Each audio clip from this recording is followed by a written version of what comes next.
洗衣机地漏的3种排水方式一定不要搞错。上排水的洗衣机要装这种直通下水，可以达到垂直排水更加顺畅，还不会被水顶到。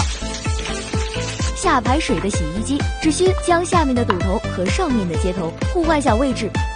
就可以使排水管与地面齐平，这样就不会积水在管子里产生臭味。